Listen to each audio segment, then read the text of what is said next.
Goodnight, Wembly Fraggle by H.B. Gilmore. Pictures by Barbara McClintock.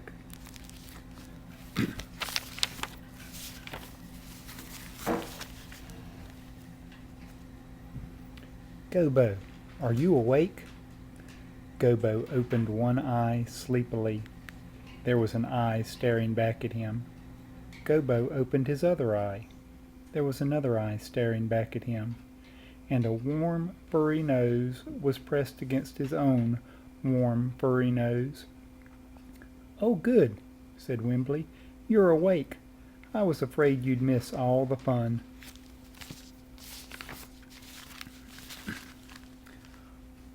"What fun?" Gobo yawned and looked around the cozy cave he shared with Wembly. "It's the middle of the night. Go back to sleep, Wembly." With a sigh, Wembly climbed up the ladder and got into his bed.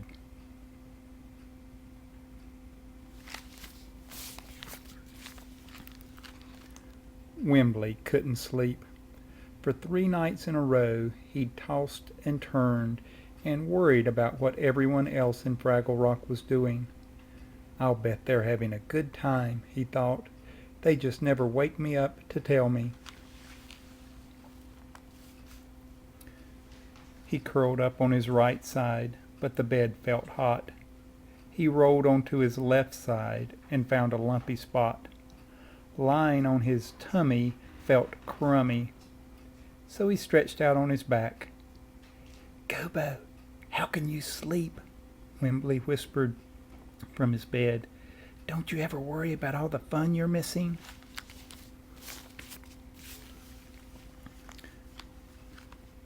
When there was no answer, Wembly whispered a little louder. "Gobo, do you hear that click-tock, click-tock, click-tock noise?"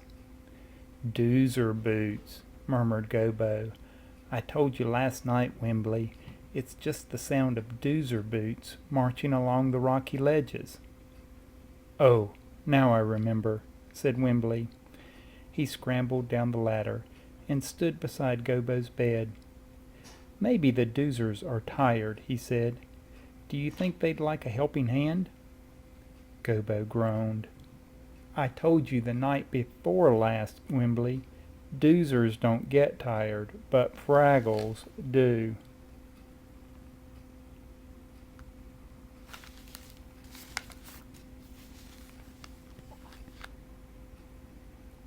"Oh," said Wembly with a sigh.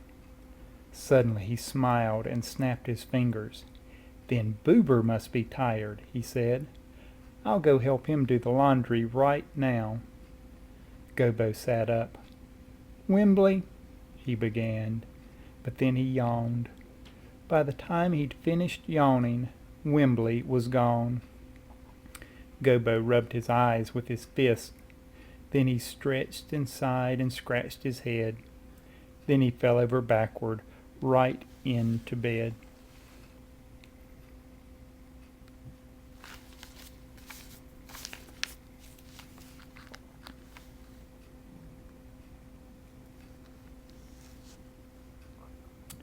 "Are you going for a trip with your Uncle Traveling Matt?" Red asked when she and Moki saw Gobo the next morning. "No," said Gobo, yawning. "Why do you ask?" Red giggled. "Because the bags under your eyes look like they're packed." "I wish I could pack my bags," Gobo said glumly. "I haven't gotten a full night's sleep since Wembly started staying awake at night."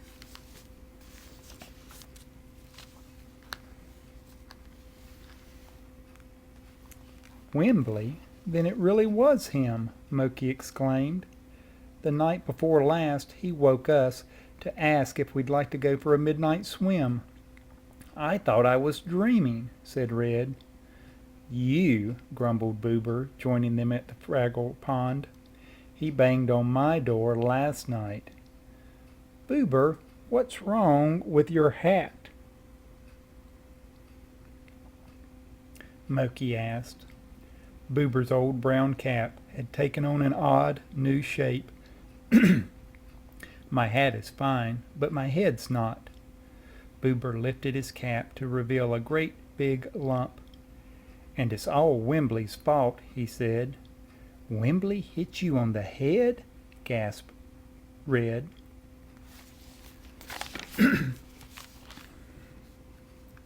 No, Boober explained. When Wembly woke me, I hurried to answer the door in the dark, and I slipped on some spilled souffle. "Poor Boober," said Moki. "Poor all of us," said Red.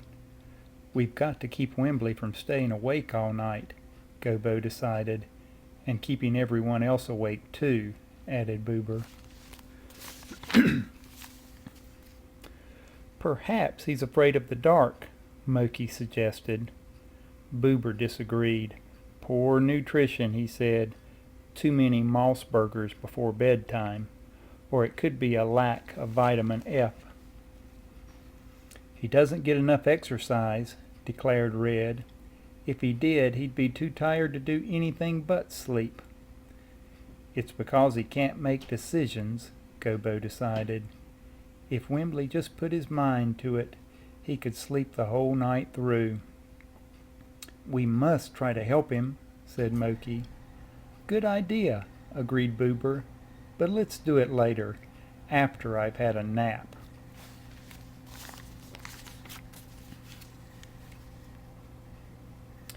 It was nearly night time when the Fraggle friends arrived at Wembly's cave. "What a nice surprise," he said. "Now we can have a party. All we need are chips and dips and doozer sticks." "Just as I suspected." Boober shook his head. "No wonder you can't sleep, Wembly. Everyone knows that chips and dips and doozer sticks before bedtime can keep you awake for hours." Boober pulled a jar of purpleberry juice from his knapsack. "2 sips of this," he said, "and you'll be fast asleep in no time." "Nothing to be afraid of, Wembly. Just watch me." Boober drank 2 great gulps of purpleberry juice. Then he yawned and stretched and sighed and said, "See?" Wembly had to agree. Boober did look very sleepy. "I've got an idea that's much more fun," said Red. "You run up and down the ladder to your bed, and you wiggle your nose every time you climb up, and you touch your toes every time you climb down. Here, watch me. I'll show you what I mean." Up the ladder Red scampered. At the top she wiggled her nose. Then down she came and touched her toes. Then up again and down. And then Red yawned and stretched and sighed and said, "You see, I'm already sleepy."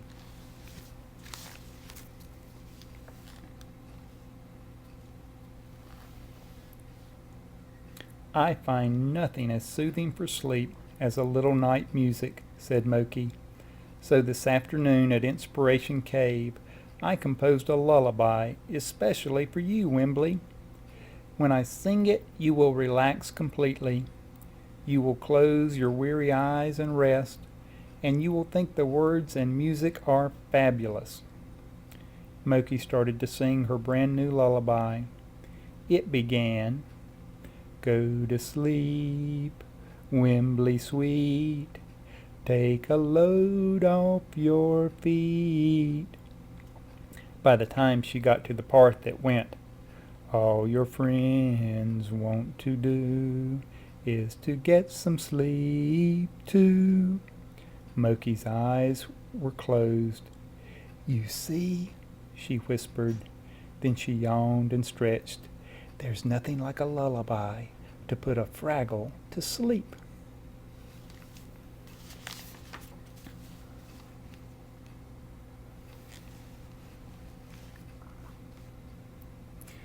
Wembly looked around. "Boober and Red and Moki are nearly fast asleep," he whispered to Gobo. "They're going to miss all the fun." "What fun?" asked Gobo. "Why, all the fun that goes on in Fraggle Rock at night," Wembly explained.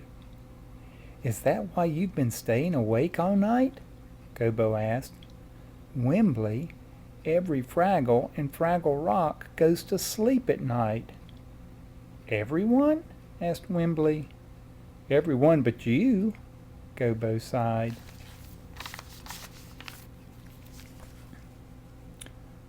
I guess I can go to sleep then, Wembly said, if I still remember how. It's easy, Wembly, said Gobo. All it really takes is a simple decision. You say to yourself, Self, it's bedtime. It's boring. There's nothing to do now. I think I'll go to sleep. Then you close your eyes.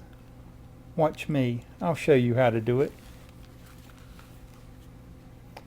Gobo climbed into bed and closed his eyes. He said to himself, Self, it's bedtime. It's boring. The next thing Wembly knew, Gobo was snoring.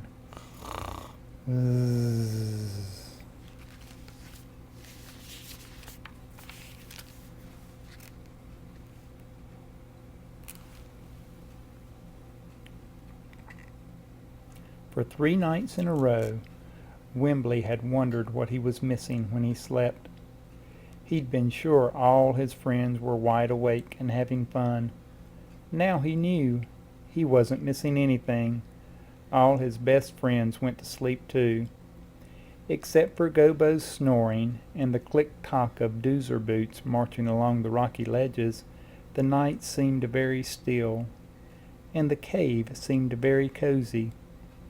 Wembly took 2 sips of Boober's purpleberry juice. Then he climbed up and down his ladder just as Red had shown him. Then he hummed a few lines of the lullaby Moki had written especially for him. And finally, surrounded by his sleeping friends, he crawled happily into bed and closed his eyes.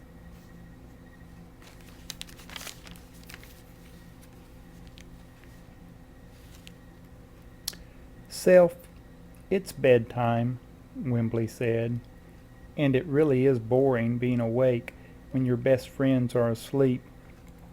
There's no fun to miss. There's nothing to do.